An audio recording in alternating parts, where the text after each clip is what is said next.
I want to introduce where we are and my beloved friend Prince Stash, who has been a dear companion along the road to, well, if not enlightenment, then a bit of enlighten up, and enjoying the journey that when you find the alchemy, truly it is when it's the joy of spring, it's the opening to life finally, not by resisting. But the key, and this is the great mystery that I've learned so much from you, I've admired our friendship so greatly, and to those who don't know, he wrote the foreword to my book, Tarot Revision, which is a labor of love on my part and a deep inquiry into archetype. But I met Prince Stash, at a point in my life and at a point in my work where, and I think maybe this is going to be a lot of the questions tonight, where you simply can't go from reading. You know it's not there. There's a next step you have to take. And that's what I realized with the master, the guru in other traditions was, yes, that you're dealing with a technology that really isn't about how you feel about something. You're not just making it up. You're giving yourself to a story that will arise in you, but you will become a custodian of what you know, not a taker of something. So it's a complete shift in the etiquette of energy. And that's one of the keys that I think brought us together. Absolutely. And for the anecdotal part of it, I walked in a bookstore called the Phoenix Bookstore. Interesting. And the manager was a friend of Leigh's, became a dear friend of mine. And he said, he knew my work, and he said, do you ever lecture about alchemy? I said, oh, no. Do you want to? No. That was really the thing. And he said, but it's in Malibu. And I went, Libra inside of myself. I said, well, I do live in Malibu. And I thought, ooh. And so he had roped me in, and I thought, how do I get out of this? Long story short, I'm at my house thinking this must be dreadful New Age people. I don't want, how can I wriggle out of this thing? And so Leigh calls me. I've never met him.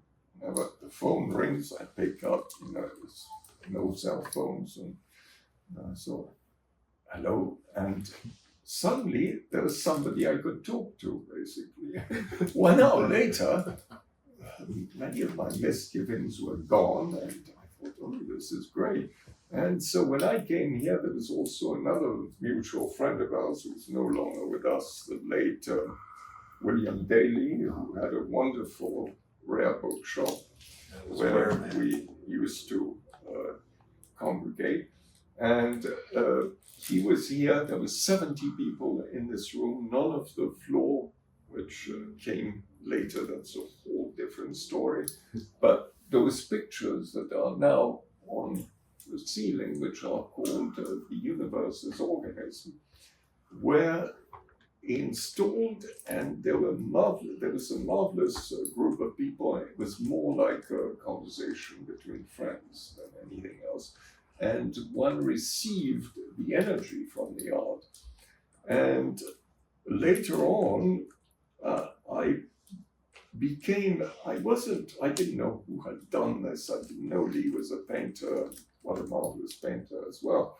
And when what I termed this room, the vision instrument, was created, it occurred that a very important part of perception is never being sure that one has seen something, because art is not static, and the perception of artworks is not something, oh yes, I was at this museum, I saw it, I don't need to see it anymore. In a similar fashion, especially for people who walk here, they can't go away and say, I've seen it, because maybe you have an optical reaction to the work here. But this is a vision instrument that constantly reveals its complexities, and it is rooted intuitively in a form of Gnostic Hermeticism, in actual fact.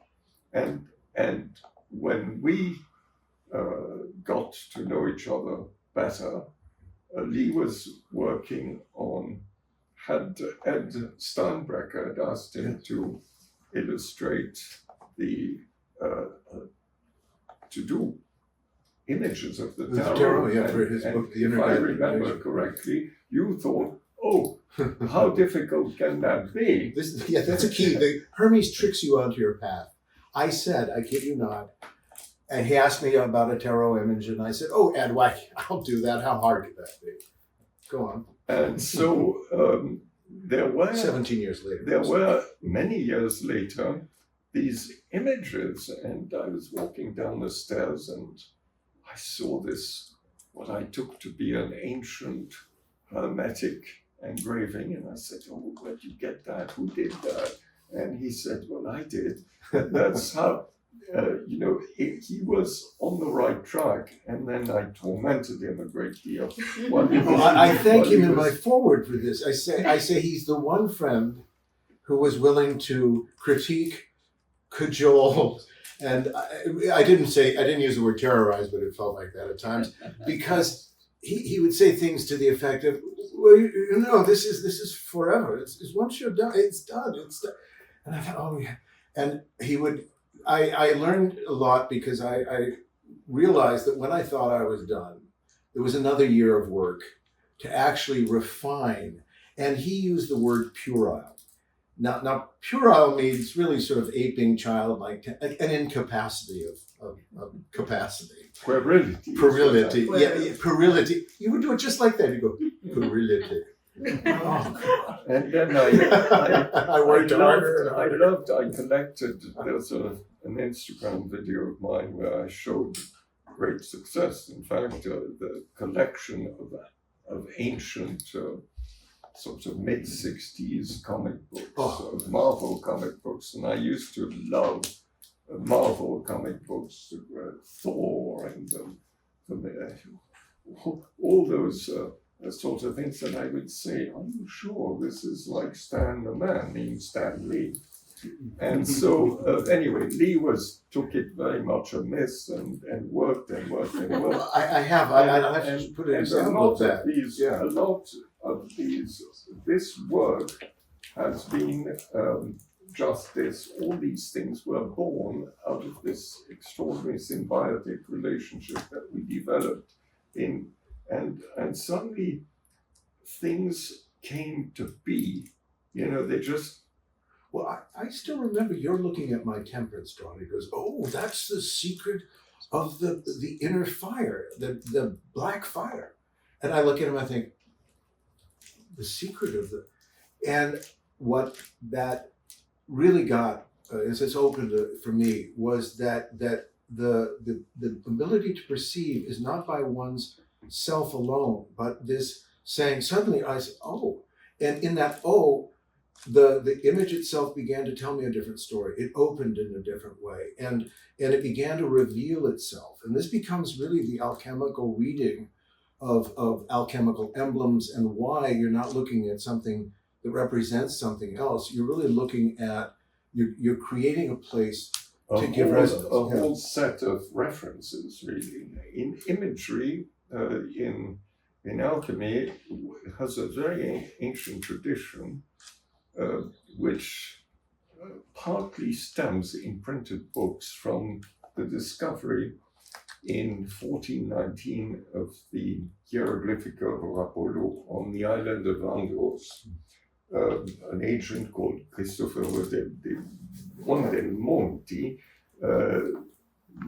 was a monk looking for manuscripts for Cosimo de' Medici, Cosimo the Elder, and he found this fantastic manuscript on Andros, it was brought back to Florence in 1422, caused a sensation, and it was copied over and over again during the 15th century. Dürer was very much taken by it and was the first one to illustrate these ideas, because the Renaissance believed at the time that the secret of Egyptian hieroglyphics had been found.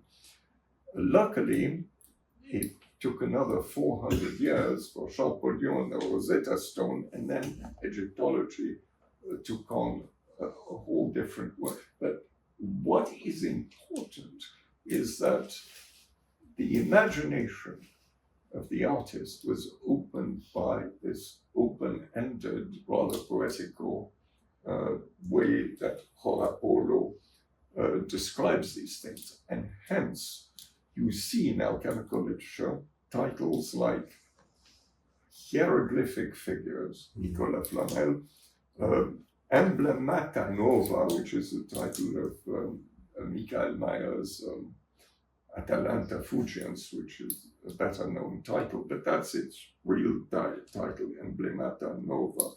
And the art of the emblems was born out of that entire tradition. However, there was also a much more ancient underground tradition which surfaces even simultaneously, which inspired painters, fresco painters, to have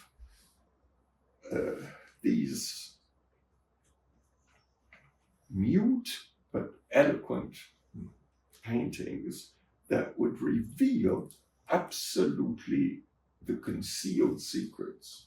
If you could read that language, that became my fascination and my, over the years, something that I had to really compile. I traveled when I wrote that book for Thames and Hudson, Alchemy, The Secret Art, and then its French version. I traveled all over Europe to every single great manuscript library, and so then I went to the Vatican, and at the Vatican there is the Palatine library that Spinola had stolen from the Palatinate and taken to the Vatican, and so their signatures are always Palat. At the time, the Vatican had digitized absolutely nothing. In fact, the technology didn't exist. So you had to find your way through obscure catalogs in modes of research that were designed to trip you up, because it would open, you had to be there at the Biblioteca Apostolica Vaticana, you had to be there when it opened at 8. So at 8:01, you had to be in, sign your name. There was a whole rigmarole you had to go through. And then you would think that at the Vatican you have these monks bringing you stuff and that you can get access to anything. No. These are union people. Normally, you could only move 3 manuscripts, and at 1:30, you're out the door. 1:30 p.m. So how could you go through hundreds of things?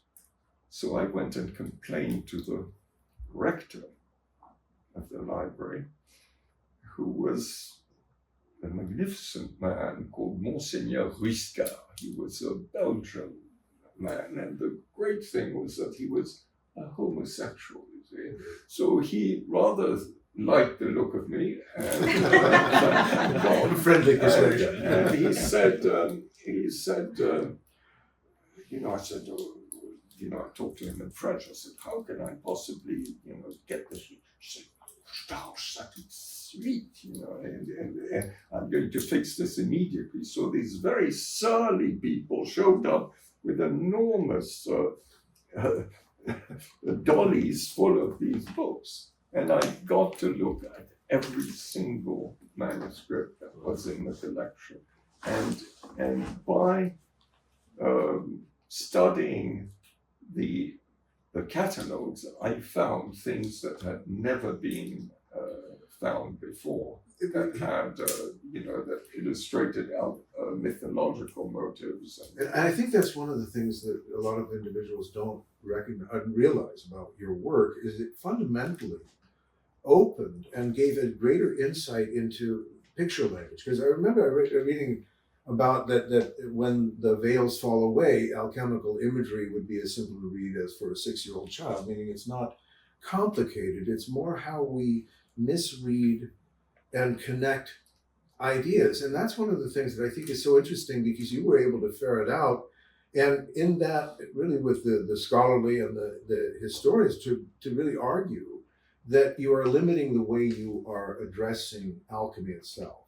Yes, because unfortunately, the alchemy fell the prey to psychology, and I have a great love, a personal love for Carl Gustav Jung's work, and he really understood what the mysteries were, but his immediate entourage blocked his interpretations because they thought, oh, he's going to really, this is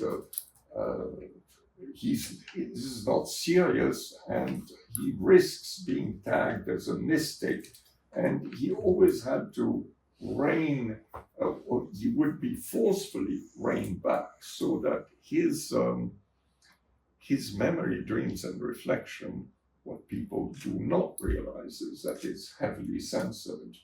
That's actually a good insight into a lot of alchemical presumption with this unintentional censoring, because it's nonsense. It doesn't make sense, but that's cutting out part of a process that is freeing one from a perceptual bias. What they did, you see, is that they wanted to see in alchemical symbolism something that related to psychology, which you could do without a problem if you didn't instigate the idea that that was the initial intentions, and you tried to attribute psychological motivations to the ancient alchemists.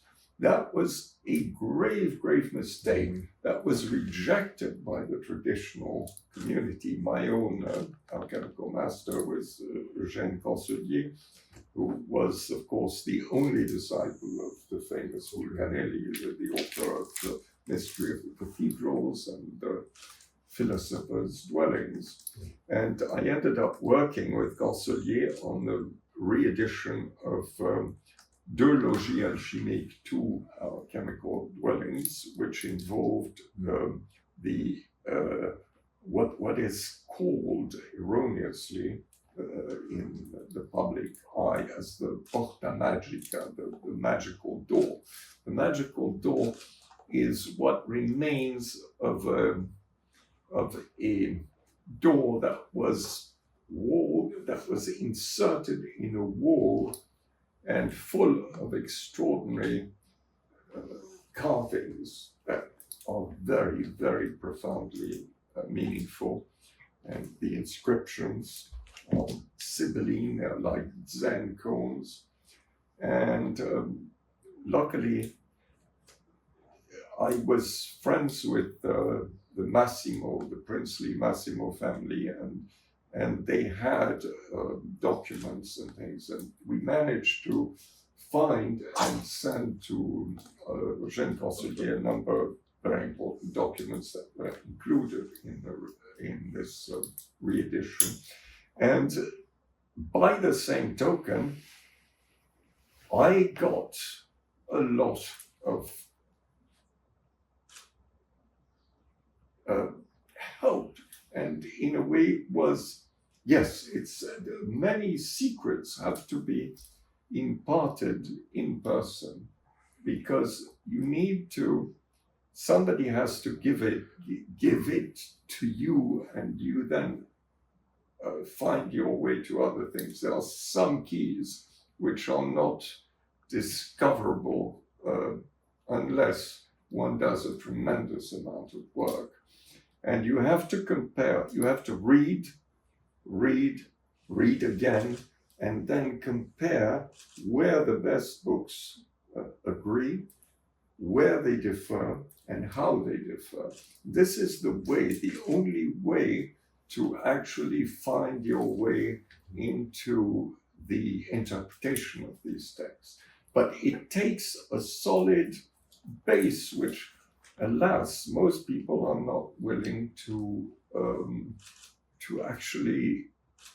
They read books about them. They don't do the work themselves. Well, what you're getting at, and I think is needed to be appreciated, because when you talk about the journey of going to the libraries of the books, the effort you're making is not simply expended energy, but it becomes in the larger arc of the story itself, the preparatory mythic journey, that you're being challenged because things aren't simply given to you. Some serendipity or synchronicity emerges that allows the narrative to flow because you're not resisting it. And something in this does speak to me of a type of deeper alchemy, of perception that is earned. It's not the outcome of arriving at something or turning on a light or having an experience, but creating the foundation for the living quality of alchemy itself. In your books, I found it's intriguing when you said about reading all of the books and my work on the tarot.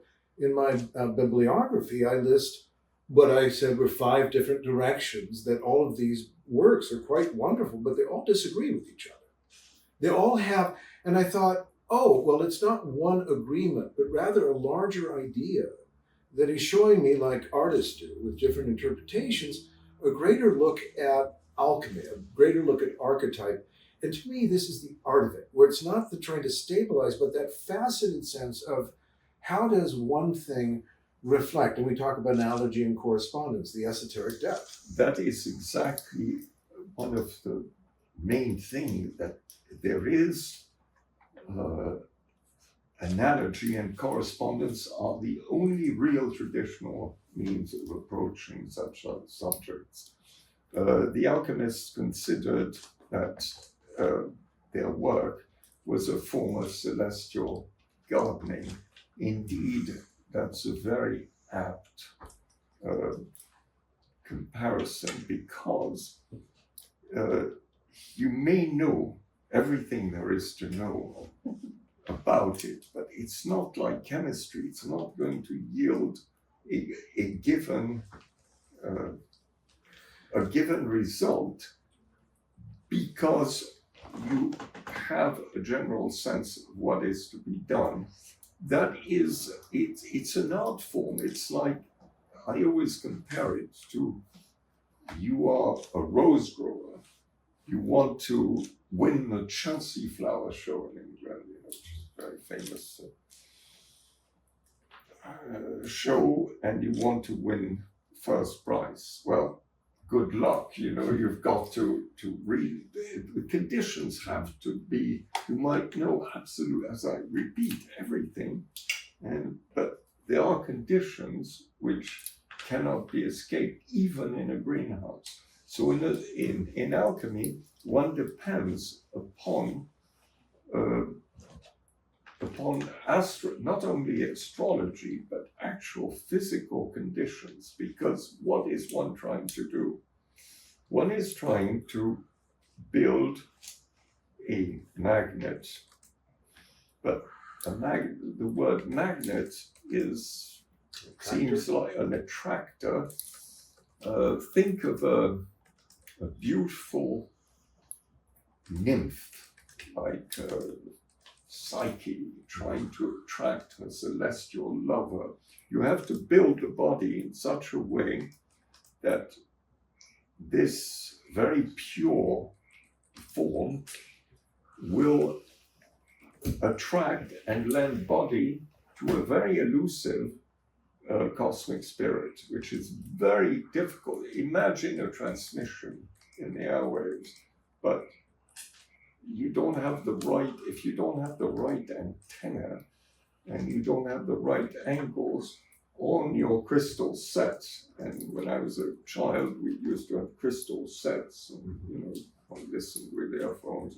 Very appropriate, because it is crystalline receptors which attract and lend body to something quite elusive. In other words, it's not some vague idea that, it's something to get it's to create goodness in people or something like that. It has a very specific purpose. That specific purpose is that the attractor will lend body to the spirit. And as everybody likes to speak of spiritualizing matter, in this case, conversely, you have to materialize spirit. And that's really the difficulty, because yes, you can exalt something to such a point that it will simply flee from the vessel, from its container. So container, everything has to be so perfect that that particular spirit will then imbue matter with a quality that it didn't have previously, and which then transcends the ordinary laws that govern matter. And that's where alchemy becomes really extraordinary. I mean, today you have people working on fusion. I know quite a few people working on this. And to get fusion, there's a process, just these huge magnets, and it's extremely energy.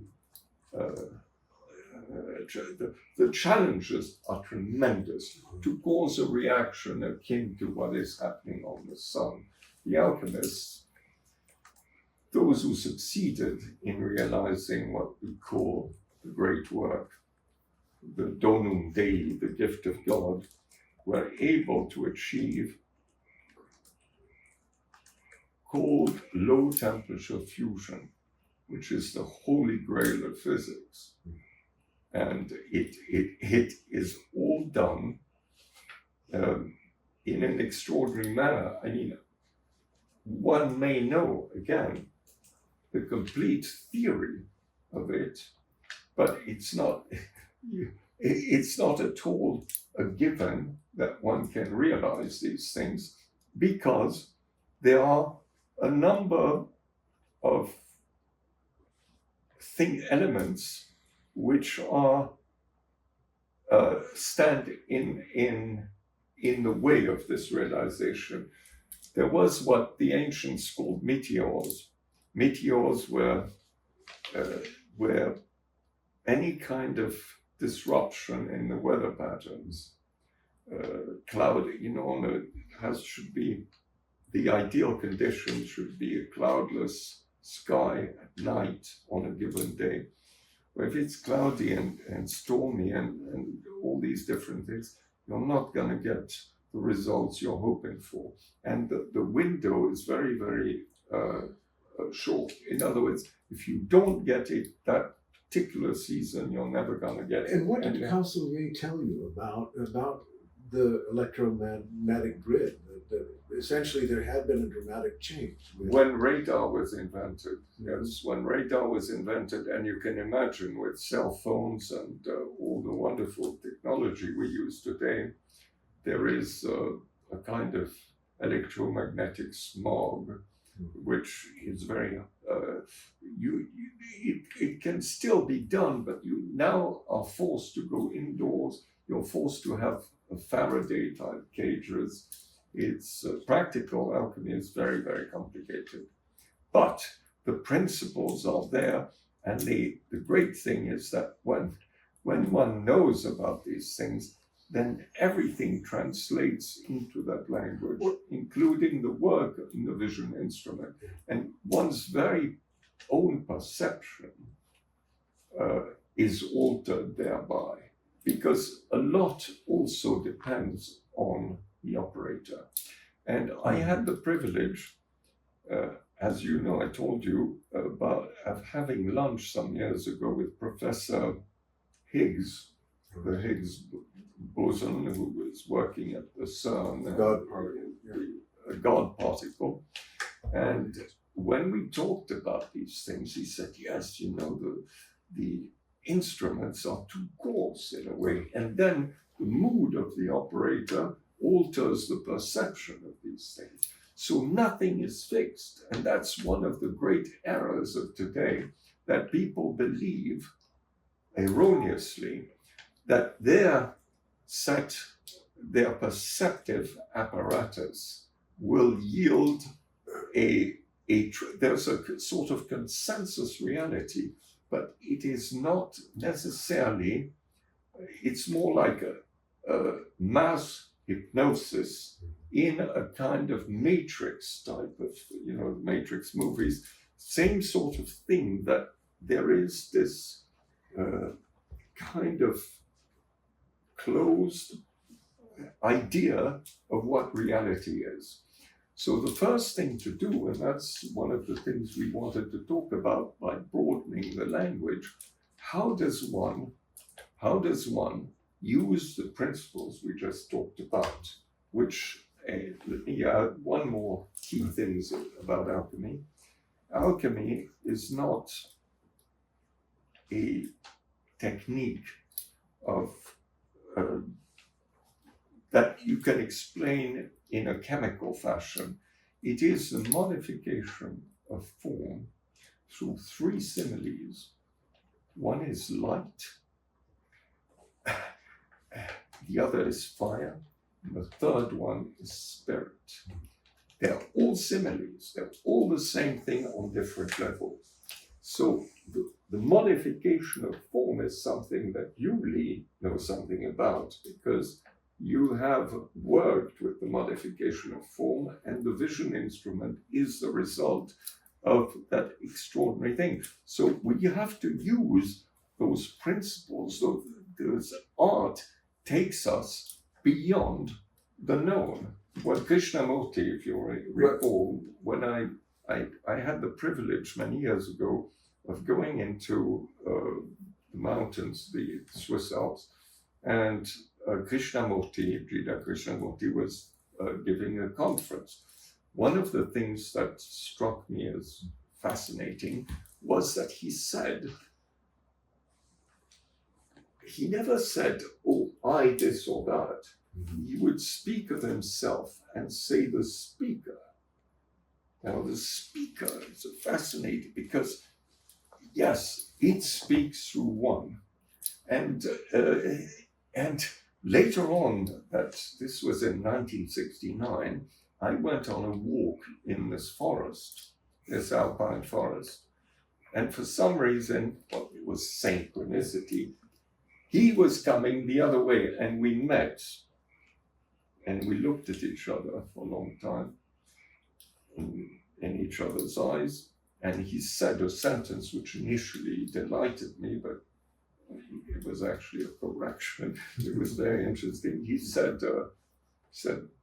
you know too much.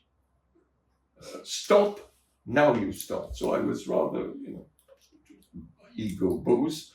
But of course, he didn't mean it as a sort of compliment. He said, no, you don't approach these things from a concept. Yes. It is freedom from the known, meaning you stop everything that you think you know, and now you start afresh.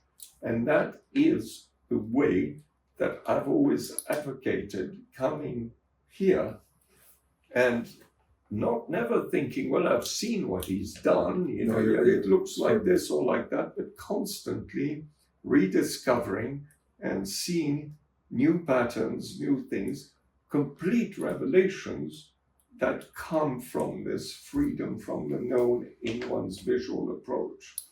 In a similar fashion, it is very useful to realize that every one of you out there, everyone in this room has been cast into a part. There's a script, and we're living lives, and we have been conditioned by how the life developed, what race, religion, nationality, what have you, rich or poor. There's a conditioning that is an experience, and we one develops an aggregate, which may be termed the ego, and the sense that this is what one is because one does that. And when one talks to people, they always say, you ask them, well, what are you about? Oh, I do this and that. I'm the director of... The bigger their worldly achievement, the greater people are satisfied with presenting that facet of themselves. And they're convinced of this and a sort of set of values. But does the actor play the part of so-and-so, of you, of me, of any one of us here on the screens? Does anybody ever think, well, let me step out of character. I don't need to be a method actor and remain in character the entire time. Mm-hmm. So that's how one developed this idea that there is not egolessness, because in psychedelic in the 60s, I knew a lot of people who, inspired by Far Eastern metaphysics, Tibetan mysticism, all these things that I was also initiated into, there was this, to some people who misinterpreted this and thought, oh, you've got to be egoless. It was the same thing about freedom from the known, not egolessness, ego freedom. So that means that the vehicle that one drives can be parked and one can get out of it and actually walk away into a true freedom of being, an inner standing of what the cosmic self is, the spherical self. And it changes things a great deal. That way of attempting to break out of a certain perception, of a certain emotional reactive response to life's problems. You bring up a very interesting question I'd always ask, because my life as a professional actor was about the masks that are worn culturally, what's in a sense rewarded culturally. But I also realized in a sense what was not there. And part of this journey back to the custodial sense of we must as gardeners grow the condition, the context, where the questions that we cannot ask as a gardener, we say, I can't plant out there. I must find a way to utilize this soil. And one of the great keys, because we're live at the Hieroglyph of the human soul, that a great element of a picture language, and this is a fixed picture language, comes from breath. This is what I learned from calligraphy about spirit, about chi, about prana, was that it wasn't to illustrate. And this also I learned from alchemy and alchemical imagery, which was not to illustrate something. It was a technology. It was a way of allowing the grace of the human breath to be captured in gesture, not to explain something, but to allow when one meditated with that, for that quality to interact, to dance with the imagination. And this is why much of what we're talking about with the vision instrument, with our relationship, is the realization that, because oftentimes I feel that the Hieroglyph of the human soul, which begins on 9/11/2001, and every day, painting, working, having conversation, raising families, having life, that something about all of this is about a question we don't ask often. Like if you talk about alchemy, oftentimes you go, I talk about alchemy, people's eyes glaze over, they go, huh? And so we're trying to, in a way, address, you should be interested. What I learned as an actor, it taught me, well, you know, people are interested in Dallas. They want to know what you're on the TV show. They don't really want to know what your philosophy is, but I did. And I think that's this realization that it wasn't what I did was very ancient, which was that if you're given opportunity and you want to talk about these ideas and generate the deeper alchemy, it has to come from a deeper respect. Like an ensemble group that really would show up and say, I'm interested. I'm exhausted of trying to convince people of why, or correcting people of what they don't have right. And that's why this is also my home. This is why I think our homes are important. Your home, your castle, it's not the projection outward anymore. It's the custodial sense of we are the inheritors. And alchemy is about this. Is why it's Sophia. This is the feminine. It's the beloved. It's not the taking of something. It's not this, in a sense, brutal science of if you have enough math and equation. It begins with the life principle. It is, all math is inherent in life, but it is not the opposite. There is also a matter of levels, because it's very easy to misinterpret what one is saying, and one isn't advocating a retreat from what people consider their task and so on. No. But there are levels, and there is these levels. Right. Those, if one, the extreme example of those levels is that if one imprisons oneself in a concept of oneself, then one ends up like the Mad King. Mm-hmm. Famous story, the Mad King has everything. He has wonderful gardens, palaces, untold wealth, harems of beauties, but he's gone mad, so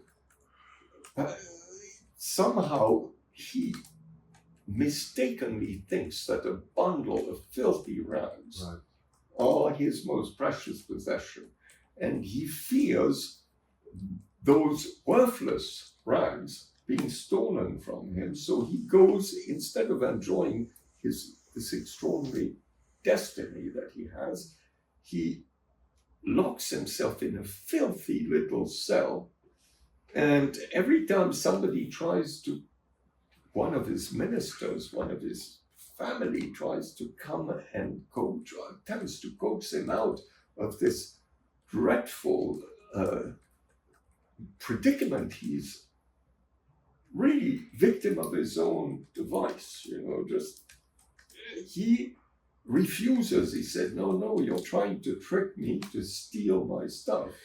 And this is an important point, because there are levels of perception, levels of what one does, and to confuse levels is to perhaps not to have such a great experience. But it is impossible to distinguish it unless there is a dialogue about it. This is one of the keys, I think, which is, what are the tools? This is what I learned from, if we think about the tarot, the structure of the wheel, and the wheels within wheels, and we look at the hub, well, we realize that it has the spokes, and the outer wheel and the inner hub. And the question becomes, in all sense, almost like a gyroscope, how does one balance history? How does one balance the spin of ideas? And the esoteric side, and that's why the intimate side here of this being private space, but also space that was open to those of not a similar education, but actually a similar curiosity. And because I found that what charges it is that the question for me, and the question that brought the work directly through the work on the tarot and then on the floor here, this metaphor, is that everything begins to speak with a type of deeper symbolical revelation. Because I started to think, well, this is painted on linoleum. Well, from Joseph Campbell, from mythology, what would that be? Well, that's ordinary. I'm just linoleum. I'm not golden. The promise of being golden is a false one. I'm holding on to the rags of my linoleum. But I feel that what I would say now is that the art here, the revelation of a library, is that it's not one time. It's a time machine because it holds all time. And that the imagination is a bridge, because when I sit here, this is the heron, it's the phoenix chair, but it's also when anyone sits here. And the story here is that we are each a phoenix. We're not born into time, we're born into creation. We are whole and holy. And therefore, if you sit here, you are the center of the hub of that wheel. That's what the archetypes tell me. So a lot of it is not essentially about belief. It's about a structure that is trying to ask a question. If no one cares, seemingly, but you do, where can you create context where this is relevant? That's where the gardener comes in. The gardener says, listen, I love growing roses and I wish you were interested, and I realize you're not, but I don't want to make a conversation about why you're not interested in roses. And that's, to me, Lady Alchemy. She says, like, truly, I will show up when you show up. And that's what Robert Flood got at, about that. You see in his writing, it is about profound humility and self-chastisement, like, I'm not worthy, I'm not. Because in the time of the Rosicrucians, and the English Renaissance and this remarkable Hermetic philosophical period, it was to become worthy of the invisible brotherhood. It was to become worthy of the fraternitas. It was to become worthy, not to take. And the science became, no, we don't need any of this relationship. We'll just take. We'll just dominate. We'll forget that there's some relationship with these things. And therefore the piano sat silent, not knowing its function. And to me, that's this whole journey that begins here on 9/11. When the towers collapse, we collapse metaphorically, but really, I collapsed onto the floor, and my anguish poured out as I've got to tell a story where I live. I'm fascinated with alchemy. You show up at my door. Not as something I've gone out to find, but I swear that the energy said, that's the point. You've tried to live against for so long. And what if it is really about the alchemy of blossom? Because what I learned from alchemy is no condition is escaped, and every condition is honored. Because every condition holds the ashes of the preceding condition, and from those ashes, not from the escape of the condition, but from the condition, that's art. And it's so important, I think, that we bring this up, that it's not given. It's not a pill you take. It's not an experience you have. It's, yes, the doors of perception are opened, but how do you bring it out?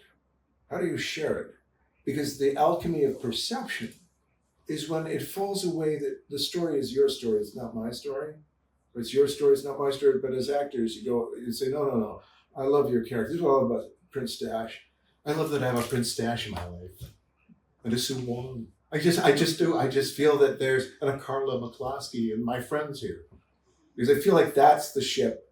The ark was not going to be created for us. And that's the revelation for me of the library. We never got out. We always sank. But our spirits were always lifted because we realized that if I honor what you say, this is why I love our brotherhood. It's a bromance, man. Well, no, but the difficulty is that there's no real, there's no given formula to escape conditions.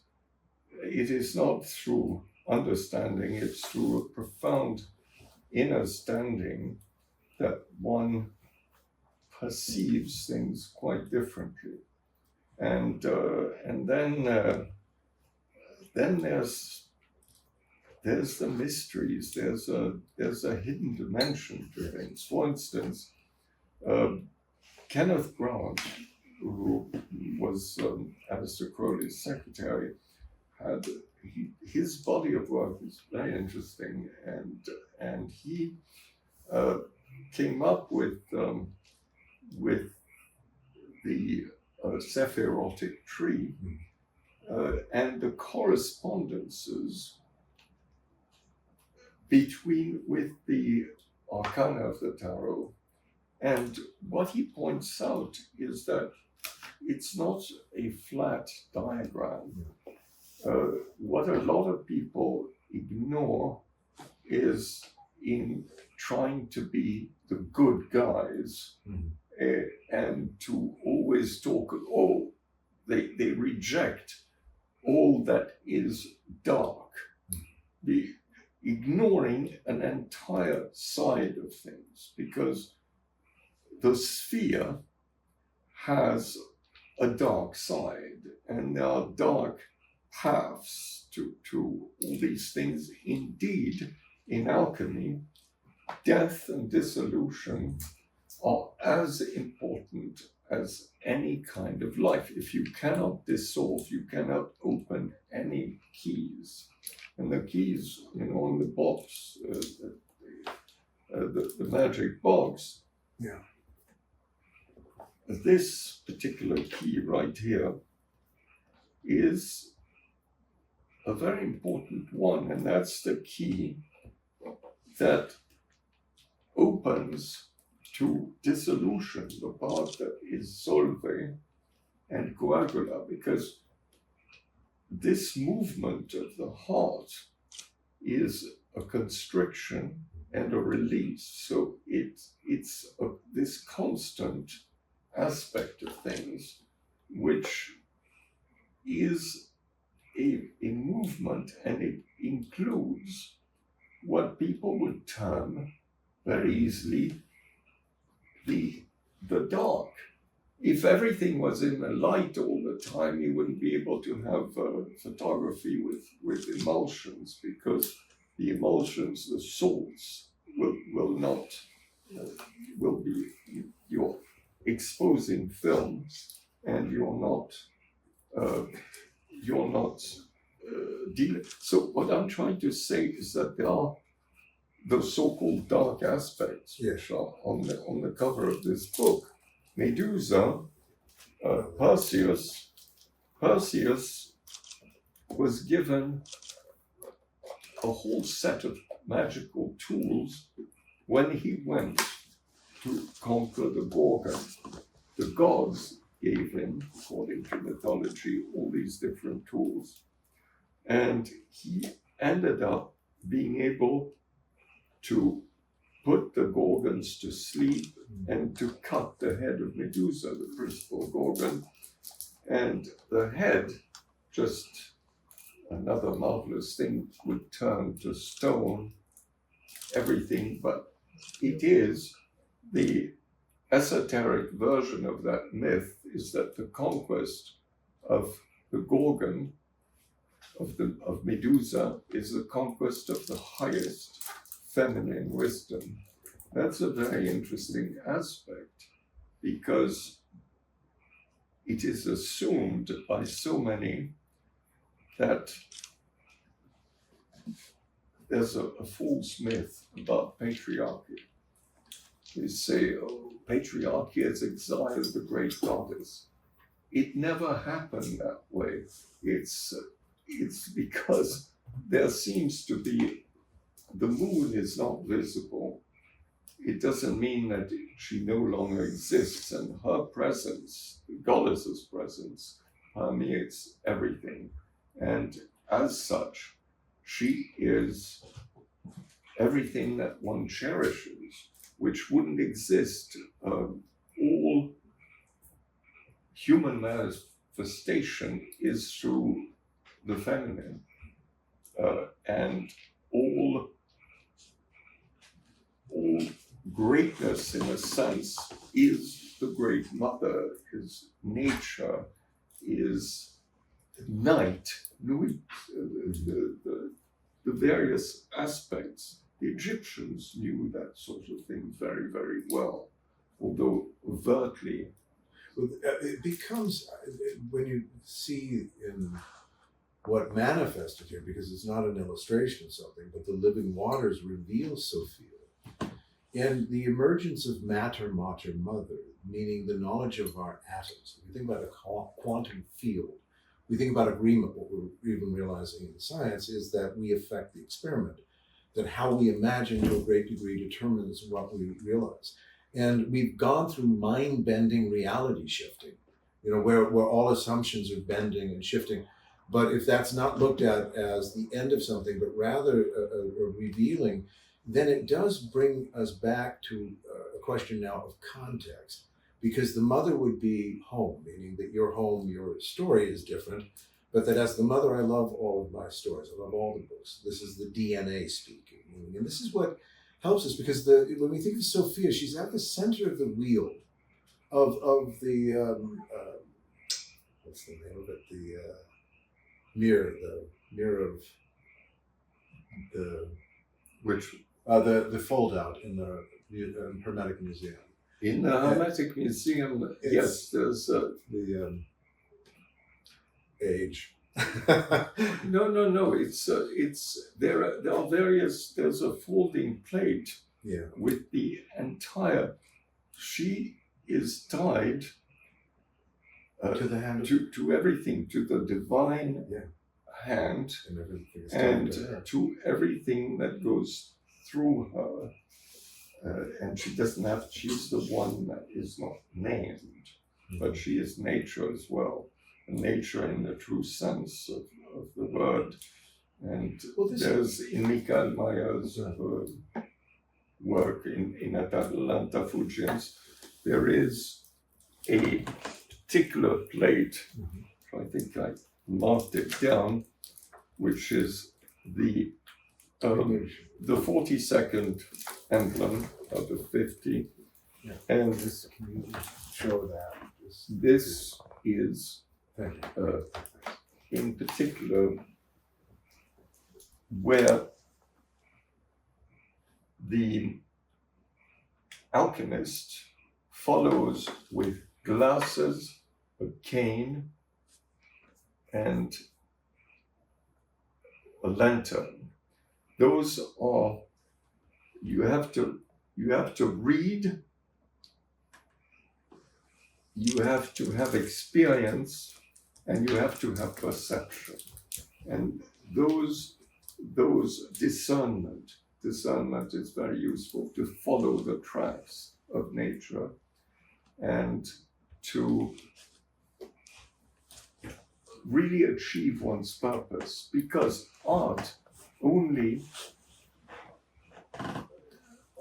helps nature to achieve its perfect aim by removing the obstacles in its way. When I was a child, we had this large estate in Switzerland, and my mother would spend a long time. There was a brook going through, and occasionally there'd be blockages. And for the stream to carry on, you had to very carefully remove leaves and things that had made little dams, and otherwise it would overflow and you would end up with floods where you didn't want them. So this is a very apt example, simile of what needs to be done. One needs to remove obstacles in the way for nature to achieve its own purpose, because the alchemists consider that nature aims for perfection. Indeed, there is more to it than that. It is stipulated that there is in the absolute, everything contains an archetypal form, not in the sense that the word archetype has evolved into a meaning, a lesser meaning. It's become only a psychological sort of thing, or there's confusion with the word prototype. But the archetype is this ideal of a perfect form within the absolute. Now, people will immediately object. What do you mean, the absolute? You mean there's a stasis? No, it's not. It's always a dynamism, the absolute. So that it's like fireworks, in a sense.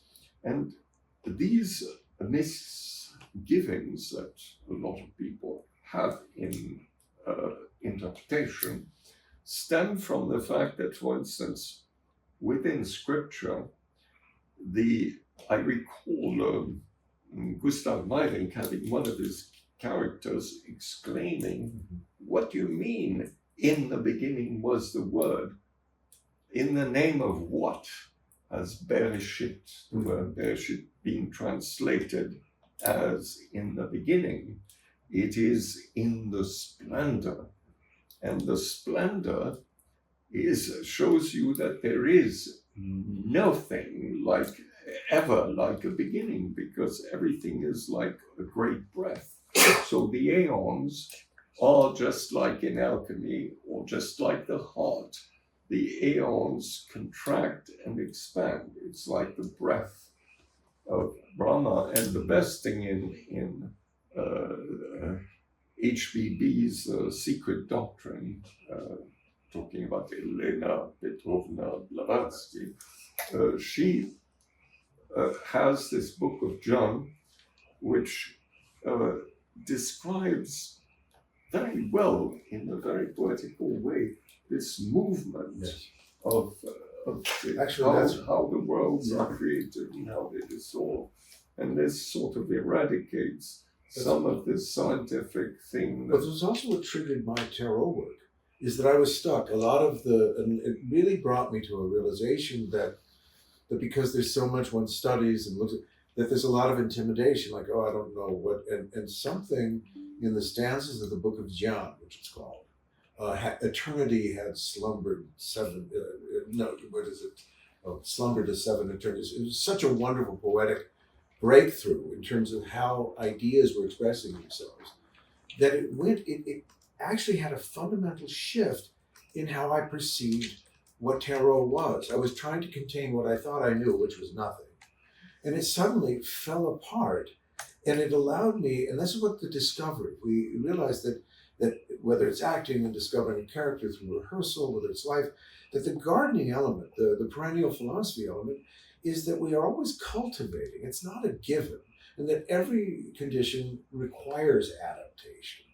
And it helps with, and this is one of the things I think about, because I wanted to, we've been just hauled this up, but the inspiration for this came to me from a conversation with our dear Prince Stash. And I feel it helps very much with this idea of the box, because on the other side of the magical hand, the key, but if we also consider, this is Carla, my wife's hand, so for me it's very personal. It's also very magical, because magical should be personal. But it's also the hand of the unique breath of us as an individual, because here, what we'll realize is that the Lady Alchemia here, or the mother, the goddess, Sophia, says that inside of this, and this is where Stash and I had this extraordinary conversation about what should be inside the box. And part of the revelation of the alchemy that he really brought out, he said, no, let's think about the Fool and the Chariot. And so that when we open the box, do you see the meditation is we're introduced into the archetype. We're beginning, but it's also tangible. If you think about the meditation of opening and realizing, and this is why I put the Tarot Arcana, I feel like I'm here, this real revelation that when we enter, we're composed of all of these conditions. This is, I don't know if you can see this, but the way Leigh has established the chariot is also an illustration of what we were talking about this perfect middle way between the chaotic elements and the lunar, the dark side, and the solar side. And the chariot here maintains the absolute perfect balance between the yin and the yang. And he's able to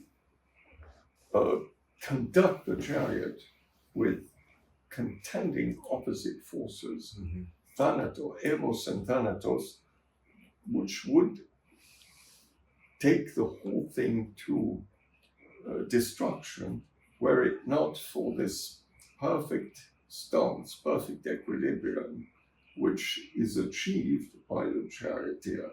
And it was nothing short of a visionary genius that got you to get it exactly right, because in traditional tarot, the wheels are broken and this idea is never as rendered as clearly beyond the actual medium that it is in the Tarot Arcana. It takes on a universality of meaning, which is,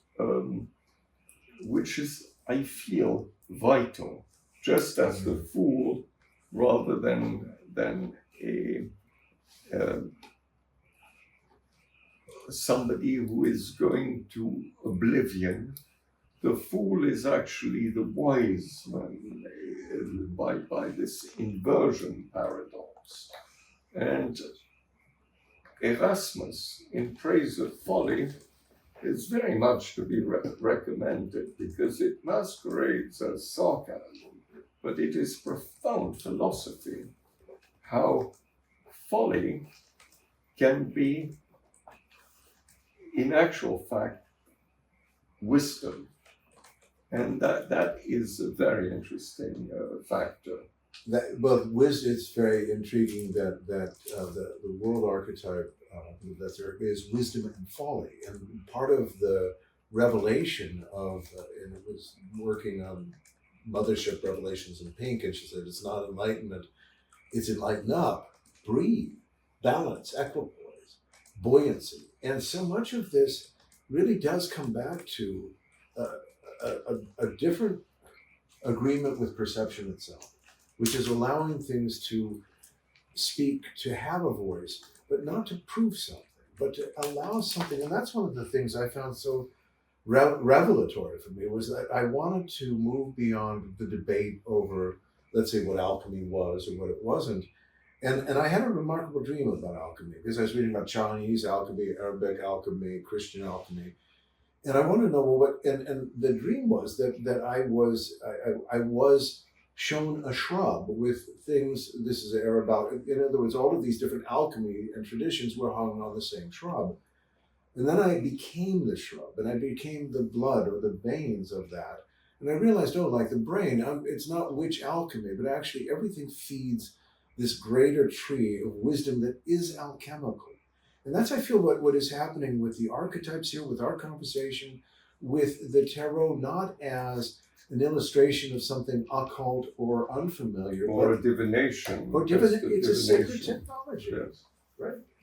And it's that's what makes it very important, because it is something, the divination aspects are often to do with an unimportant perception, an erroneous, it's important, but it's an erroneous perception of time, because time is depicted by the Egyptians as a serpent biting its own tail. Why is that? Because they say in the magical papyri, which, by the way, have been a lot of conventional Egyptologists never bothered to study those, which are full of incredibly important teachings, and that require a meditation as to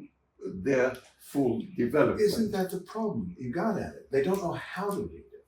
But time with what time, perception? say the Egyptians, enters into eternity in virtue of its cyclic recurrence. Think about it. Cyclic recurrence makes time, and days follow days, and if you didn't have a measure of, or if when your perception of time is altered, for instance, in this secret teaching we underwent in the Himalayas, there was a dome which was half buried under the ground. In this small cubic was a cube, but over it was a dome, and one was left in utter darkness. And in utter darkness, your instructions are given to you through, as well as food and the things you need, but it's so contrived that not a ray of light comes in, so you're in absolute darkness. And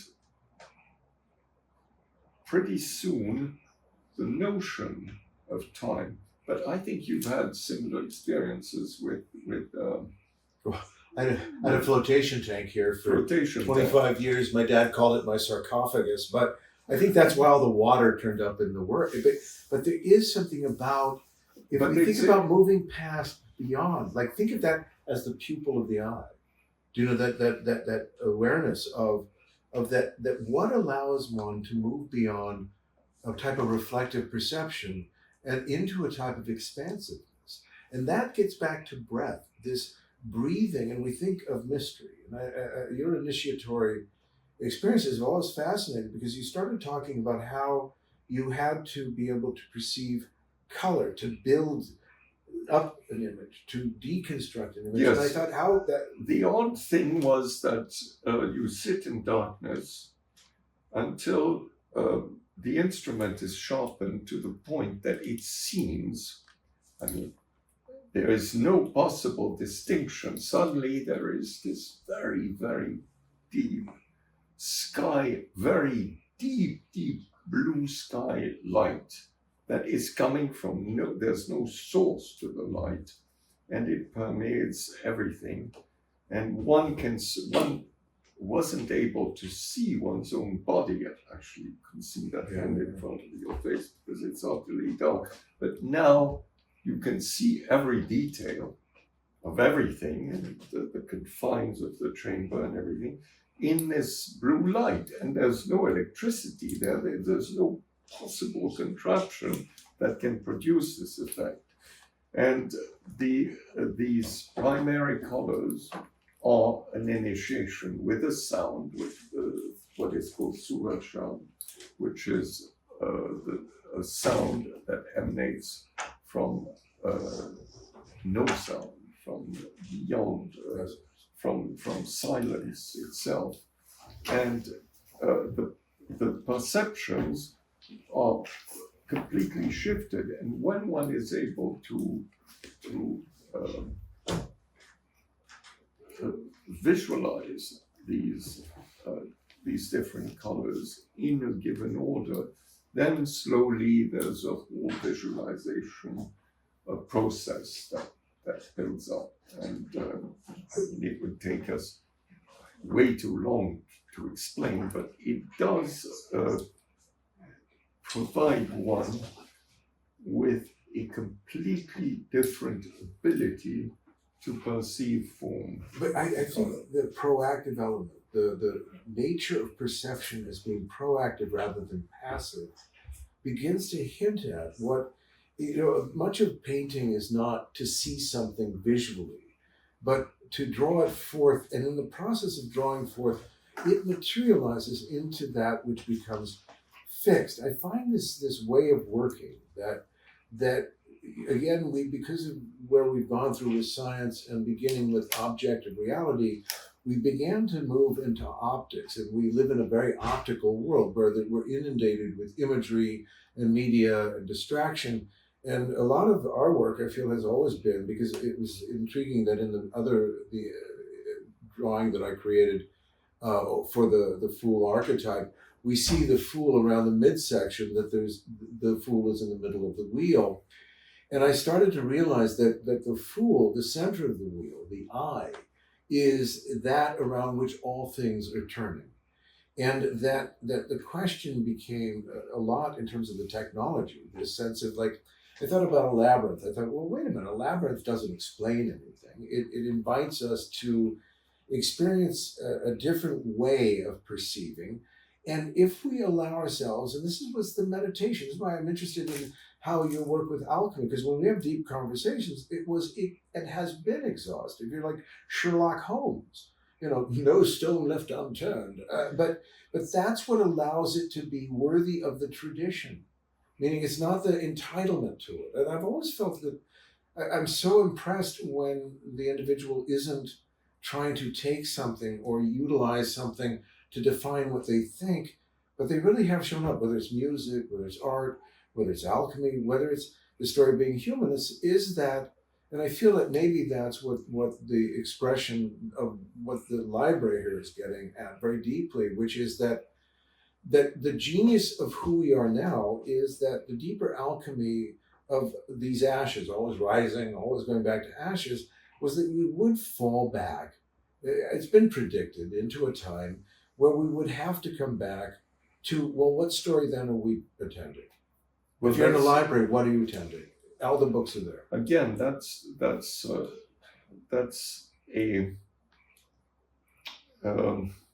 that depends how one perceives and one explains these things. That's where its individual expression changes completely. It's hard to put these things in words that will please everyone or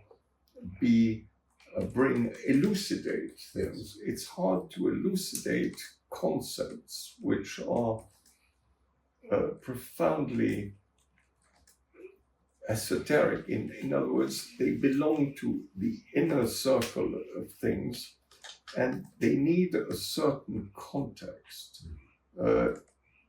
Esotericism, the very words of what the exoterical was that in a given teaching, one had to approach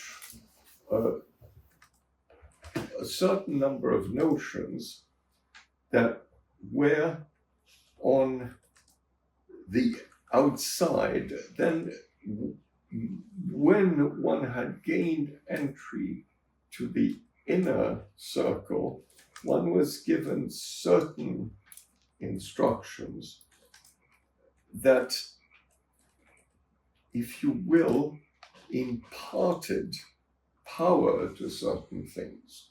In other words, let me put it another way, mantra, the whole mantra yana, meaning the way of the sacred sounds, is not, it requires an activation. Mm-hmm. That is what a lot of people nowadays in so-called democracy, people don't like that. They say, well, there shouldn't be any secrets, everything should be available to all.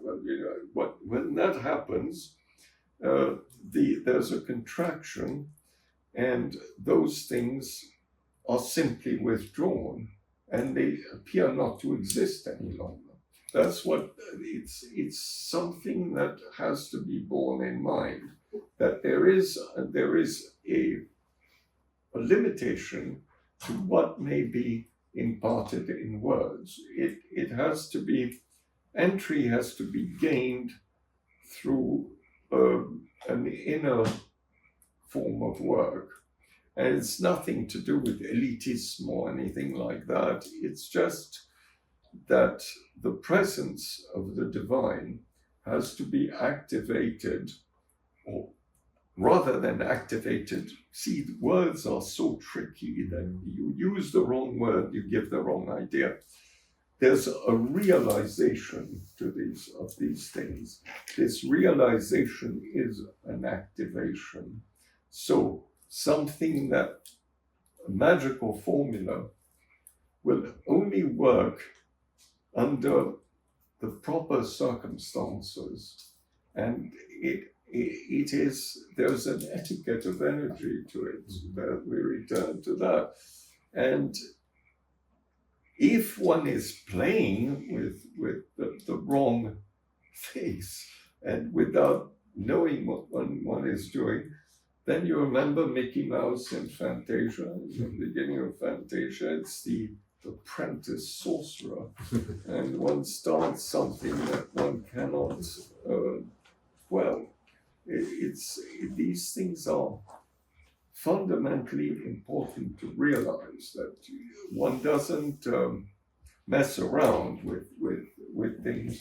Well, that everything is real, including the presence of dark forces, but it depends how one navigates those waters. If one, you remember the old computer technology, when you had to use floppy disks, and it said, we were fascinated by it, inflating files, it said. This inflation of files is the activation of a whole world that perhaps you do not want to mess around with. That has to do with beware the doors you're opening, but also the question of where one is opening those doors. It is the etiquette of energy. I find that nothing is disallowed. It's the manners with which we treat the information, as though one is entitled to it. But that's like saying, I'm entitled to a great performance. I'm not showing up to rehearsal. You guys take care of that. I'll show up and give a great performance. Well, no, you won't. And that's self-evident. It's not something that can be faked. And gets into love with a capital L, the responsibility of the grail. That which is not earned is not permanent. That which is taken away. And these are simply, you would say, the etiquette of energy. That you can, for a while, survive this lack of etiquette, but it will come back and teach you a very strong sense of life is not forever, but life is a gift of forever. So how you use it, this is why alchemy is very important. There's an element we haven't also considered, which is another fundamental element, is the development not only of intelligence, but of intuition. Yes. Intuition is fundamental in clearing up a preconceived idea. That may be useful much more than talking about mysteries that seem to be out of reach to most people. But one key is that if one doesn't give oneself permission, you put that in those words, if one doesn't give oneself permission to achieve something, and one says, well, I can't do it. If you say you can't, you can't. But in fact, you could if you just gave your permission and allowed intuition. Now, it doesn't mean that you can be a great concert pianist without practice, but it does mean that you can break out of the creation depends on, again, freedom from the known and a trusting of the intuition.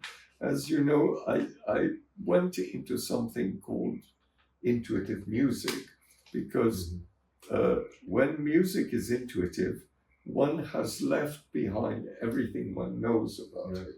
Otherwise, one is an interpreter, especially in classical terms. Interpretation is a matter of a score is given to one, and there's an ability. And with a lot of work, one can become a virtuoso. But a virtuoso, I've met virtuosos who were absolutely incapable of improvising. In fact, ask them to play something, and they haven't got something to rely upon. Some virtuosos panic. That's very odd. Yeah. Fighting one's training is a great lament of many musicians out of musicologists. Right? Because he said, I love that your ears are innocent. You can listen to that. I'm seeing the structure of the symphony, and I thought, a little. And this is one of I think it's a key to what we're talking about, which is that we're inundated with information. So the last flood was water. This flood is information, meaning that the sense of the vessel, the sense of the alchemical alembic, or the nous, known to the Gnostics, the pleroma, meaning that the question now is, where do we create the conditions of how we see ourselves as human? And part of that is this resetting within private conversations. And one of the great genius of like tonight, it's not that multitudes show up, but those that are curious do. And this is the slow gardening of the soul. That's why I realized that this is the hieroglyph of the soul. And that for years I've been working on the book of Thoth, or Thoth, which is the book of the tarot, and this is downstairs. And then 10 years into working on the hieroglyph of the human soul, I thought, well, what's the acronym? And it's THOTHS, so it becomes Thoth or Thoth's Library. And why this helps us, I realized with As Above, So Below, with ancient Egypt and alchemy and where we are, was that we are that alchemy, that what is realizing, like the blossoming of a season of being, would not be one individual. You see this in history. When my work about emerging Renaissance was not to go back to a golden age of the Homo Universalis, but the Homo Universalis, meaning the universal being inside of ourselves, is weary. It has to say, okay, what happens after the hero's journey? How do we honor that no one got out of this? And I feel like that's where the discussions over the years have been, and the finding of one another has become so essential in the storytelling for me, which is that if we find out, because whether it's Dorothy or the Wizard of Oz, it's all about okay, I want to know that there's more, but I don't want the more to make me crazy. And I don't want to stay in La-La-ville. There's too much La-La-ville going on already. So the question here becomes, and I think theater principles really help, that the staging here, because of being an actor professionally, was the realization that the outer world is that theater, that all the characters are there, so you're not going to correct that. But the other question was, well, okay, what if we come back? And I feel like what we honored over the years, and have honored, was not a conclusion about alchemy, but the very process of the examination, the discussions, had a byproduct that became this art. It was like, this is the blossom. I felt that was the work on the tarot, that it was, that these ideas are looking to be honored. And to me, this is where the science of the Hermetic science is not to take the ideas always are looking for a way to be expressed in a poetical way, yes. and it doesn't mean what, alas, poetry has devolved into. But poetry had this true creative plugging into source and producing an extraordinary transcendent resonance. This is the same thing with music that isn't conceptual. Mm-hmm. It's everything of that nature requires ideas constantly look for channels to express themselves, either beautifully if one is an artist with a capital A, or in a manner that may not be so fortuitous. There are ideas that are quite destructive. On the other hand, Thanatos and Eros are twin forces within one's being that are constantly contending. The art of these things is to have the caduceus of Hermes that aligns and harmonizes, just like the charioteer does, those contending forces. It's important that things be not considered to be negative. Oh, I don't like this person or that particular set of things. There is a confusion of levels.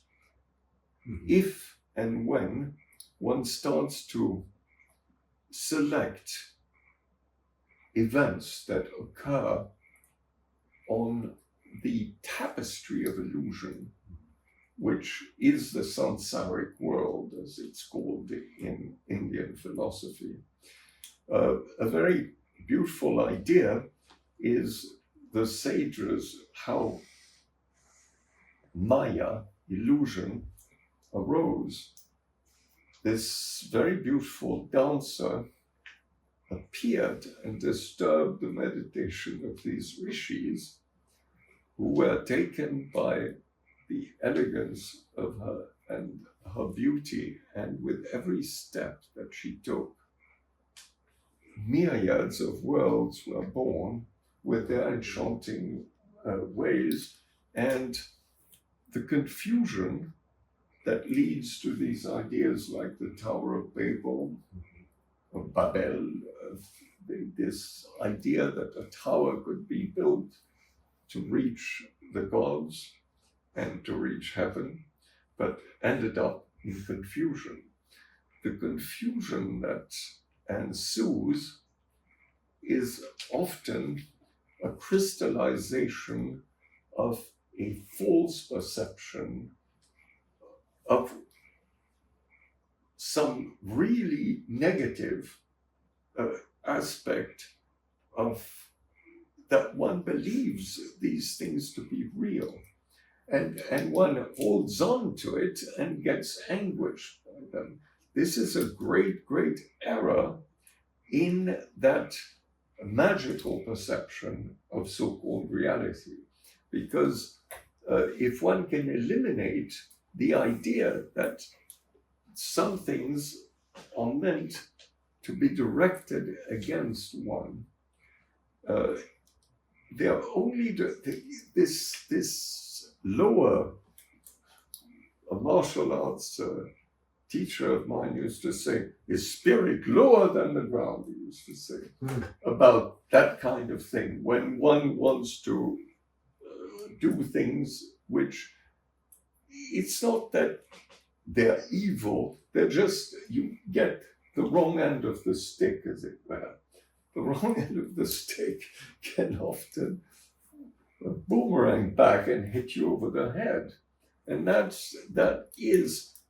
it's a very odd thing if we don't discern between what is fantasy, illusion, and realize that reality is relative. That's a very important thing. It's relative to one's perceptive apparatus. Remember what Professor Higgs said? He said, yes, it depends. You know, in a particle accelerator, you enter a discipline where things no longer are what they seem. That's a very important thing to hold on to because it has applications across the board.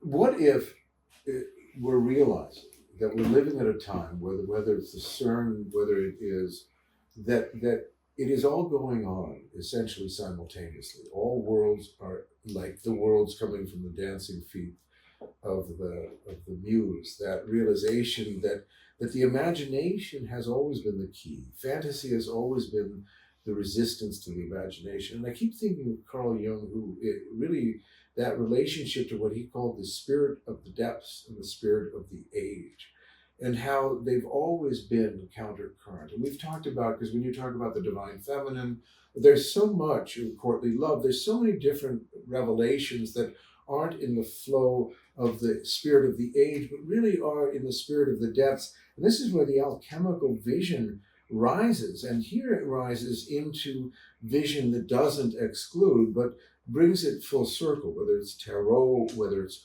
blossom, but that realization that when one recognizes that we are not in time, but in creation, then we become essential to the transmutation itself. In other words, what story are we infusing the alchemy with? We have to also realize that there is a delusion which stems from a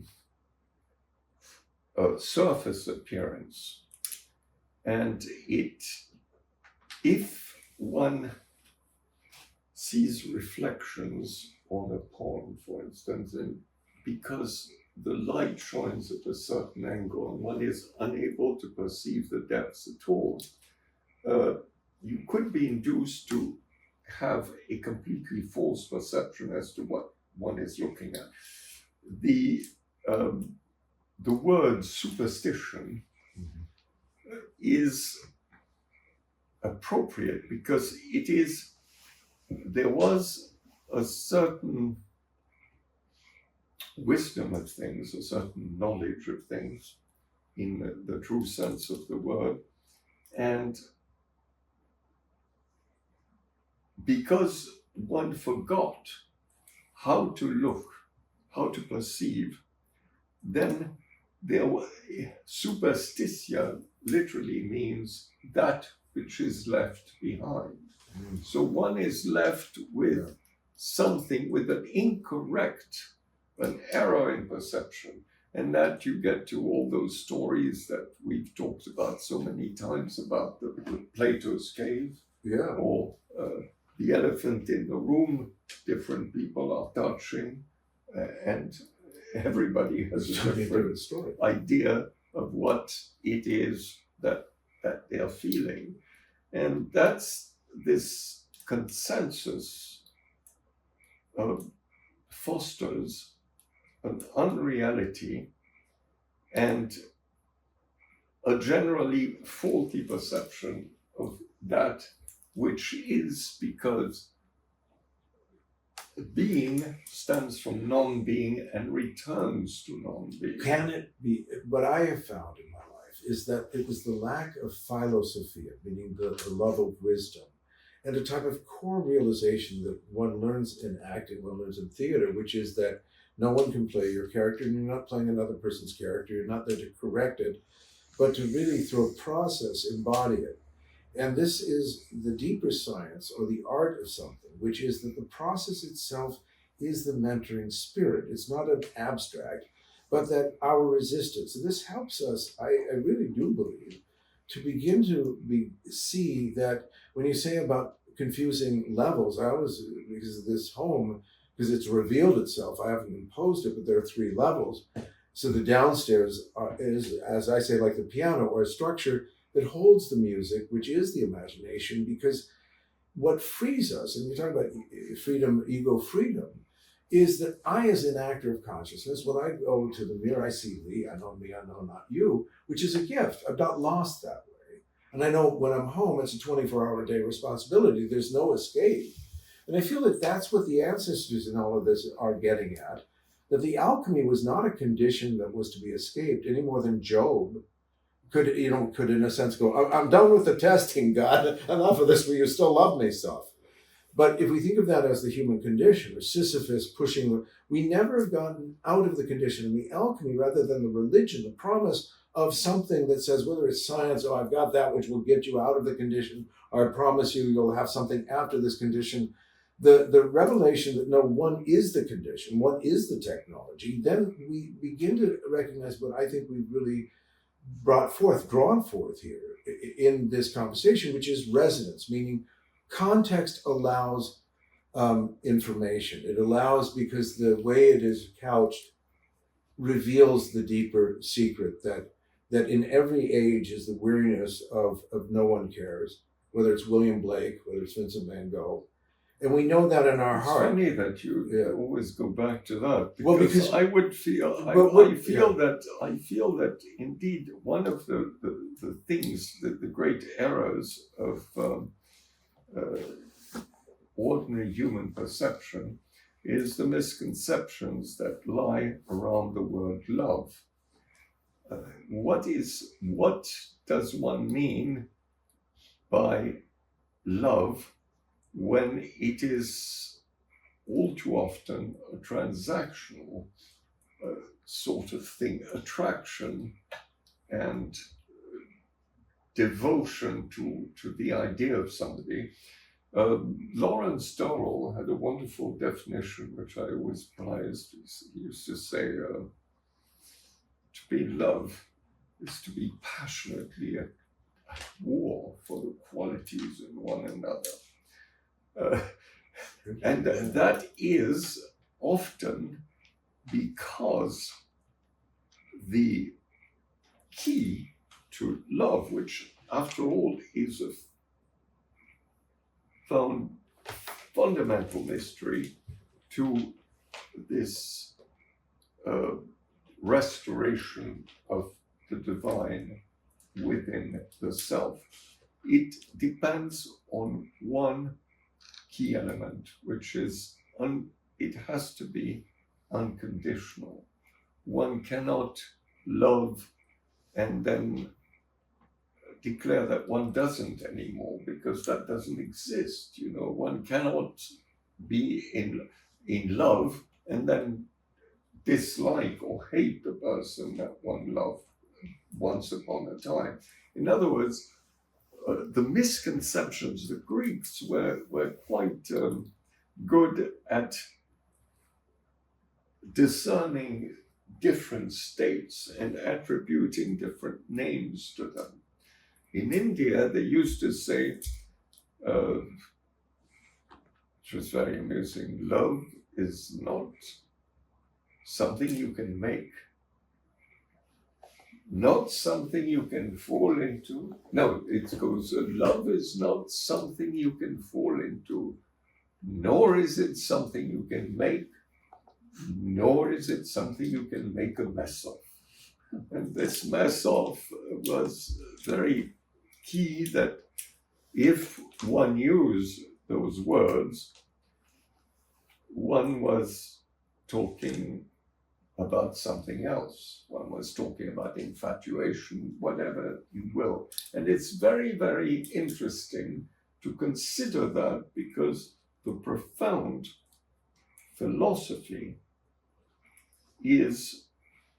depends upon an unconditional acceptance of everything, including the things that one may not like the look of. I was fascinated in my own travels with the principles of Agora, because although Agora, lots of charlatans are Agoris, true Agoris are people who have rejected objection. Objection is this visceral hatred or dislike of that which is unclean, dirty, or whatever it is, ugly.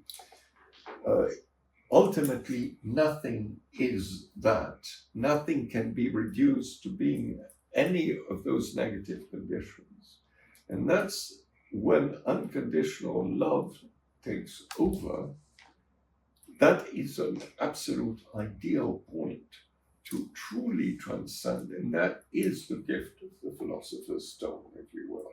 Because it is not the three stated goals, which are, can make gold out of base metals. Yes, it's a byproduct, it's not that fascinating. Lengthening, I know a lot of friends are fascinated with the idea of prolonging the lifespan. Very uninteresting. All these different things, even the cure of all diseases, which is a lofty goal, is not the principal goal. The principal goal is the transmutation of the very nature of consciousness. And the very nature of consciousness does not accept anything but this unconditional freedom from the known, which allows this blossom, this very rare blossom, my question, though, I think, was, if these traditions exist, then they're being honored and they're being lived out. You'd say those characters, those archetypes are being expressed. So the question became, in the spin of time, well, what if the story isn't that one is that tradition or this tradition, but these traditions now fill the volumes, literally, of this DNA of ours, that we're encoded with all of these human potentialities that we wear and we know this from science now, that in our genome, in our genetics, we have the entirety of the story itself.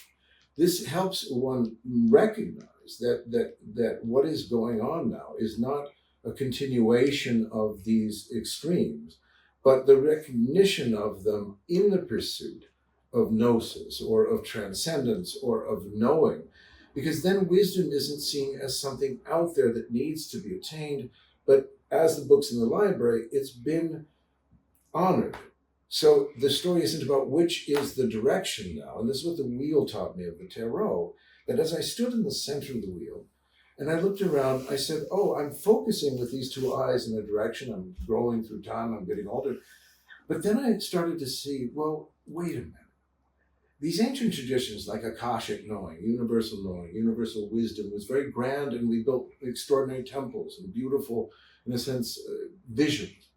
But they were outward, and then they collapsed. I noticed that the Angkor Wat, I thought the genius that built this, or Notre Dame, the beauty that built this, the genius of what's behind this is self-evident, and it's not the world I live in. And I realized in that what had collapsed, and for here on 9/11, for me, there was quite literally a collapse, a falling off of the scaffolding of grand ideas, because like the Tower of Babel, We had Twin Towers of Babel. We had the biggest erections in the world, and they both collapsed at the same time. Speaking of the binary, the two brothers of the Piscean age, one of money and the other of God, both teaching obedience because I have more, finally collapsed. And I realized that part of the realization as an actor that was on very popular shows was that that's easy.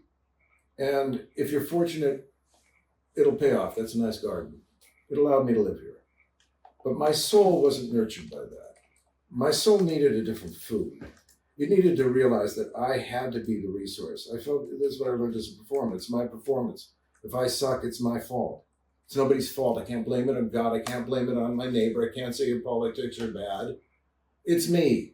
How do I put it together? And so my passion, I feel, has really been this developing of, yes, all these traditions, these grand traditions have collapsed. I felt that why this started on the floor, that Western civilization collapsed into simply the waters once again, because we needed to, and this is the art of it. And I realized that with our lives, this contributive realization, that it is only by rising, like the top, really like a totem pole, this rising up through the layers of why we went from ancient Egypt and hierophants and direct connection with the stars, why we knocked over the obelisk, why we lost our way, why we divided. But if we don't look at that as the end of the journey, but like tonight's conversation with alchemy, this sense of what if together, it isn't that we know things from grand hierophantic sense, but it does live in the inner standing that is trying to seek a way to humanize, meaning that's what I felt here, that it was to honor that the human being never gets it. You know what? And that because it's always out of balance, we create art rather than perfection. Being a great contrarian, yes, I would say as a great friend, I would say I disagree with you violently. and I would say my art responds, look at me, the conversation of But disagreement that's is over. the thing about this is that systems of views of history are often depend on an incorrect interpretation of things. It may be useful to remember that there is, and that's where we often differ, and Right. we cross swords a lot about these We things. like to duel. Is that there is what I postulate, and one postulates this idea of the absolute elsewhereness of being. The absolute elsewhereness of being is there's the part that one plays as an individual cast in a certain scheme of things. Or let me put it another way. Manifestation is a little bit like envisage a still pond. Here comes a mighty giant. Mighty giant takes a huge mesa, huge one of boulder, those. and throws it with all his might into the pond. As the waters that were still previous to the impact of this mighty boulder, as the waters tear and rise into a myriad of droplets, each is still water, but each of those droplets has, due to the impact of the boulder, a different arc. If one imagine a camera that is able to capture every detail of the splash and sort of detail every relationship from the smallest to the largest, you have in that arc, and you have a kind of idea what manifestation can be described as, because on a flat surface of water, which has depth, the boulder is hit has parted waters. We don't know what happens below at this stage, but this apparent manifestation, this breaking of a myriad droplets, now you start to say, okay, what are the relationships of each droplet on its different arcs? Some are high, some are low, and all that. And if we were to study the entire arc in its, what a splash doesn't last very long, but that length is a manvantara, an entire birth of the worlds. And this regression, when again every droplets, even the highest ones, have gone back to source, and then the ripples, everything goes still again, and there is a return to that stillness which is source. But we take In Gnostic writings, we have quite a different story of Christ, not specifically talking to his disciples about the various parables that he uses. He's forced to use parables. This is analogy and correspondence. So one of the things that he asks is not who were you, what were you before you were born a woman, before you were born into this manifestation. His precise teaching is recalled source. That's why he says the Son, he talks, I mean, one can go on in a whole interpretation of the text in a rather interesting manner, but it would take us too far afield. The extraordinary thing is that the Delphic oracle, the Delphic injunction, know thyself, becomes interpreted erroneously, a kind of declaration of know yourself in this limited aspect, not at all know what yourself within the absolute elsewhereness of being. That's where we differ in a vast scale, because the pilgrim of eternity never settles for the family circle nor the human relationships, because there is a course, there's an arc where one can never be bound to certain realities. They happen and they have their own arc of manifestation. But I would offer, though, that when you find yourself a librarian of this, that you are creating a portal, because a library is a portal, meaning that the best of who and what we are is cataloged in all of that which we are surrounded by.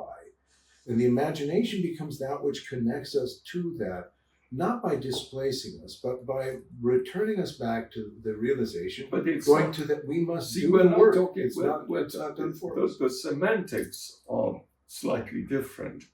The absolute elsewhereness of being is like another sheath within oneself. It's not something that is external, but it's the connections, the light switch. Imagine you're walking into a room, it's all dark, but you know that somewhere you're stumbling around in the darkness, but there is electricity.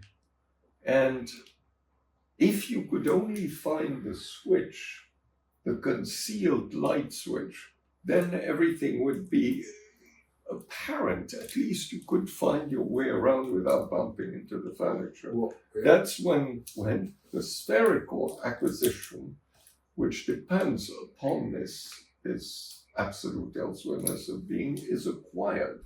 And it contains all the things you're saying, but the emphasis on those things is not quite the same. That's where we differ. I mean, it's also, I can't help but say it's Palm Sunday, and I love the realization that the kingdom is upon us, but we fail to see it. So the revelation becomes, and the alchemy today, I'm seeing 5 minutes, so we're heading into the final stretch. And this is witness to our conversations, because we go on like this for hours with each other, but I feel like we really are hitchhikers across eternity, meaning that we refuel, we regather, we reconstruct, because it's all alchemical, meaning worlds arise and they fall, and pario mundos intus mundos, we draw forth worlds within worlds. And that, I think, is the genius of human alchemy, that the art of it. And that's why I think that my alchemy here was to take ordinary linoleum, actually the ugliest linoleum, sort of the mistakes you could only make in the late 50s with linoleum, and it freed me. It was my liberating moment, because it said, this is so ugly, you can't make it look worse. So I got down with my daughters to begin with and just started painting. But on 9/11, it started to make me realize that it wasn't the gold that I was after, but it was the transmutation of the ordinary into the extraordinary. As Joseph Campbell said, the overlooked ordinary is the mythic. And we have to get our beloved Dwayne to take this film that was made, that you still have, but in such low there's a very low resolution of this film, of when this work was began. And if one could enhance it, then everyone would benefit, because he talks light, but he started with a dark coat of black paint on the floor. Everything became painted black. Negredo. We went back to prima material. Absolutely. So this lovely darkness concealed. But then there's one thing we should say about the ordinary. That is one of the most overlooked thing, is that every object, every form has its beauty in the absolute, but every object observed the right way imparts a lesson, would you concur? Absolutely. So that to walk into nature, every flower is a symphony of instruction. And what are the romance? Architecture and everything. Well, and I feel like part of what we secretly talk about is the romance of things, meaning that it is the falling in love. It's the learning that a flower has more of wonder in it than explanation, and something about the journey bringing one finally to do this rather than this, but not to obscure this, but to honor that it is up to us. And I'm going to want to honor having an opportunity to talk permanently on record, because I feel that the gift you've given me, and I feel you give to so many, is the mystery involved in the human condition. It's not a literal thing, and what your daring is, and you're an extraordinarily daring human being, and I think that this is what I share a deep empathy with, is those that were not promised anything, but they took a chance and they said, it must be up to me. No one can cross the threshold from I'll study this to I will engage it. And because you engaged it, the wisdom that is a missing word in our culture to a great degree of the system itself was given a place. And because of that, the empathy between us wasn't like we debate at times. And I love it because it's not about the rightness of an idea, but like jazz musicians, going back to your realization about music, it's like we lean into the riff, and I feel like that's when we create space for Lady Alchemy. We create space for our own greater reverence for love with a capital L, not just what's in it for me, but if I show up, and I really want to honor everyone that shows up, because I think that that's the crucible. Right.